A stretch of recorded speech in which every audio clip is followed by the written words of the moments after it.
This is Stendhal's The Red and the Black.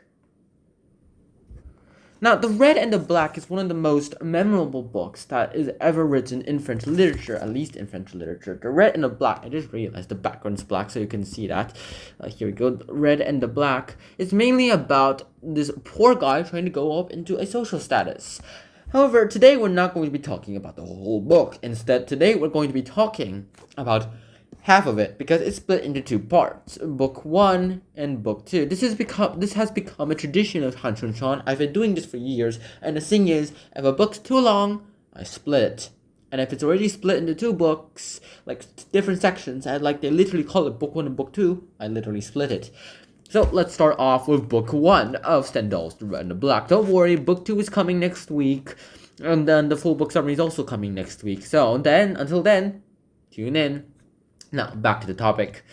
It's about this guy named Julian. And Julian himself is more of a poor person's guy. He doesn't have a phone. Come to think of it, phones haven't even invented back then. He is the son of a wood sawmiller. His dad works at the sawmill. In fact, his dad owns the sawmill, as far as I know. And, he is a book nerd. He's a really, really big nerd, except he's also very attractive. 99 China points. However, he doesn't like this place. He knows the entire Bible by heart and in Latin. So far, that's the only Latin he knows, but that's still really impressive. And by contrast, there is another group of people. These are wealthy aristocrats, and they're all like, hey, we want a tutor because we have horses, our opponents have horses, the mayor literally has horses, but he doesn't have a tutor, eh? He doesn't have a tutor, and if we finally get a tutor, that means we will become better than them at one spot. But we need a really good tutor, not like a bad tutor who's only here for the money. But the thing is, Stendhal's The Red and the Black himself, he's in a precarious situation. For Julian, he is literally in the peasantry. He's like in the lowest of the lows. He's all like, how am I gonna go up there? I need a good job. He has this surgeon guy to be thankful though. He is dead now, but before he died, Julian himself inherited the surgeon's own medals. The medals, as well as his collection of 40 books, which is the most books that any peasants could even own, as far as they could read. He has the surgeon to be thankful for being able to read Latin and understand it as well too, because the surgeon took a liking to him and he literally paid his own wages towards the surgeon to teach him all this stuff, and the surgeon was like, hey, I like this dude. And yeah, that's pretty much what all happened. Stendhal's The Red and the Black eventually came, and he finally arrived towards this aristocracy. He was able to go ahead and befriend some of the priests because he wanted to go up in the low social status, and for him, the best way to do that was become a priest. And if he was going to become a priest, then he was really going to need to study really hard and needed something to back him up. So he was a little too young for being a priest. As a result, he would go ahead and do something else. He would become a tutor. And why a tutor, you ask? Well, it's because, remember that earlier situation when we were talking about that rich family that really needed a tutor, and they were all like, hey, why not this guy? Yeah, he seems like a nice guy. He should be our tutor. Let's take a look at his credentials. Oh, he knows Latin. He can recite the Bible, and he can do other things as well too. Literally, he's the best candidate for the job, and he's really, really nice, and he even looks good. So the wife wasn't convinced at first because she never saw the guy, and her assaults on peasants were like, they're all dirty, and they all only care about their money. And yeah, she never thought that they were much anything. Now, the thing about Julian now is that once he really arrived to the place and was getting a salary that was way better than what he was earning right now, his dad was like, you better send me some of that money or I'm never gonna take you back. And it was like, yeah, I don't really need you anymore. I got a really good salary. Why would I come back here? As a result, he went to the tutor's place, and that place eventually became one of his best decisions ever. Once arriving at the Renals place, they were there, and once he arrived to the rich family's place, the Renals, Julian himself became, quite acquainted with the lady of the house, too. The lady of the house was having very low expectations of Julian, but then when she saw him, she was like, are you sure this guy's a peasant? Okay, his clothes he's wearing is a peasant.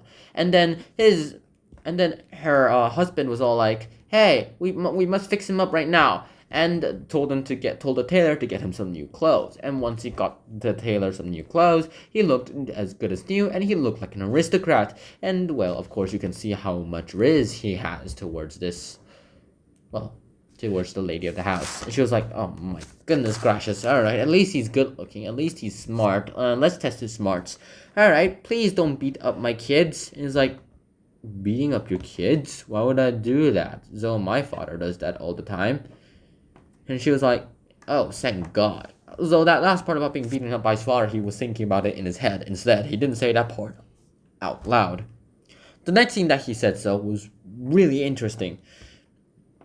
He went ahead and told the kids. He gave the kids, the little kids, I think there were like 3 of them, little kids, a New Testament Bible. And he was like, "Alright, kids, here's a Bible. Now, this is the most precious thing that any Christian should have. It is the story of our Lord and Savior, Jesus Christ.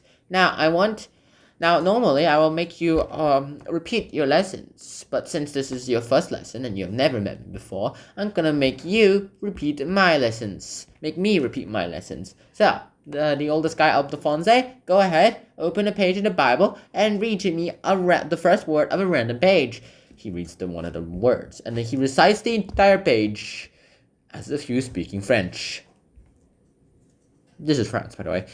Of course, the mother and the father were like, "Oh my goodness gracious, he said that even in Latin?" And then the kids are like, "What the heck is happening?" Realizing that their mother and father are all impressed. They're all like, "Oh wow, he must be really good if mom and dad are gonna be impressed by him." And he made him, and he repeated like 5 pages. He was able to recite the entire thing in 5 pages, which kind of lowered the self-esteem of our man of the house, and he was struggling in his brain to remember some quotes in Latin. Eventually, coming out with like a random line, alleged line, an alleged line of Horace. Horace. These were all alleged, so we cannot confirm if they are real.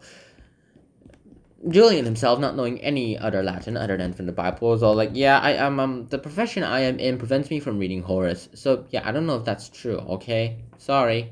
And it's like, "Oh my goodness gracious, I am so cooked." That's what the man is probably thinking. Look, I'm young. Okay, I read old classics at this young age. I can do this. I can summarize it in my way I want. Later on, after getting used to the house, he himself would eventually go ahead and start rizzing everyone. He would look at everything that's happening to him, look at all the things, analyze the things, think about how this situation is way better than this, and start rizzing the woman of the house, who was starting to get a liking towards the guy. Eventually remembering the word adultery, thinking that, "Oh no, adultery. I can't do adultery. That would be very shameful." From once that she thought she had a lot of passion, suddenly shattered and turned into this little dirty word. Yeah. What does Julian think about all this? Well, he rejected a proposal from the maid, her name being Eliza, and just because that she was poor, and he wanted to go up in the status, and marrying her would make him stay there. Like, he's stuck there. He's stuck in where he would be right now, and he definitely does not want to be stuck where he is right now. So what does he do instead? He decides to go ahead and do stuff. He starts bending the rules a little bit because he can't exactly play by the rules. If he played by the rules, everyone would find out that he was poor and he would go back to his poor ways.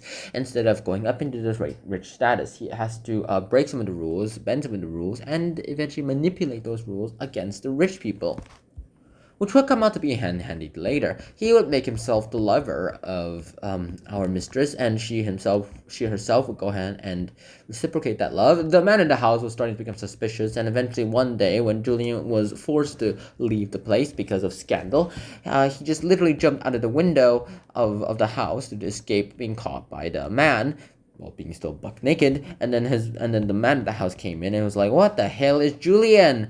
He left, remember?" "No, there was a ladder. We have a burglar in the house. He burgled your place, didn't you?" "No." "Ugh." And he left. She literally threw the clothes at him, and then Julian himself just ran away. He would eventually go somewhere else. I think he went to Paris just to become a zoologist, While he was running away and with his clothes in hand, he realized that someone was shooting him, and then he rethought it was not the man, as well. The man in the house was way better shot, was way better at shooting guns than this. And then another shot came in. Apparently, there were two people shooting at him. He ran as fast as lightning, and as soon as he arrived and ran, well, congratulations, he has achieved the escape from this place. So he doesn't have his really good salary anymore. Now he can have much better living conditions. Once he was in Paris and going ahead and doing stuff, he decided that this was not worth living for, and he decided that this was the time where he should leave. This is the time when he should start becoming a new person. He decided to shed his old self and boom, go to Paris and go live a new life. Probably woo another woman as well too. He has really good looks. So I hope you guys enjoyed this episode of Hunter and Sean. I hope to see you guys in the next episode. And until next time, Shihona, peace. Bye bye.